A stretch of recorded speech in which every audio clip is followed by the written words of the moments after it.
ஒரு குட்டி கதை ஒன்று சொல்கிறேன். ஒரு ஆட்டோக்காரர் ஒரு கர்ப்பிணி பெண்ணை ஆட்டோவில் ஏற்றிக்கிட்டு ஹாஸ்பிட்டலுக்கு போகிறாங்க. பெரிய மழை பெஞ்சிக்கிட்டு இருக்கு. அப்போ அவர்கிட்ட இருந்த அந்த கொடையை அந்த கர்ப்பிணி பெண்ணை கிட்ட கொடுத்துட்டு இதை எடுத்துக்கிட்டு போமா அப்படின்னு சொல்கிறாங்க. அப்போ அந்த பொண்ணு சொல்கிறாங்க, அண்ணா இது எப்படி நான் உங்ககிட்ட நான் திருப்பி கொடுக்கறது?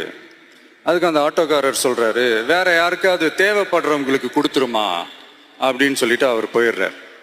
அந்த கர்ப்பிணி பெண் அந்த கொடையை எடுத்துக்கிட்டு ஹாஸ்பிட்டல் வாசலுக்குள்ளே போகும்போது அந்த வாசலில் ஒரு பெரியவர் மழைக்கு பயந்துக்கிட்டு அப்படியே கை கட்டிக்கிட்டு நின்றுட்டு இருக்கிறார். அந்த கர்ப்பிணி பெண் அந்த கொடையை அந்த பெரியவர்கிட்ட கொடுத்து, ஐயா இதை எடுத்துகிட்டு போங்க ஐயா அப்படின்னு சொல்கிறாங்க. அதுக்கு அந்த பெரியவர் இதே மாதிரி கேட்குறாரு, அம்மா நீங்கள் யாருன்னு எனக்கு தெரியாது, எப்படிம்மா இந்த கொடையை நான் திருப்பி உங்ககிட்ட கொடுக்கறது?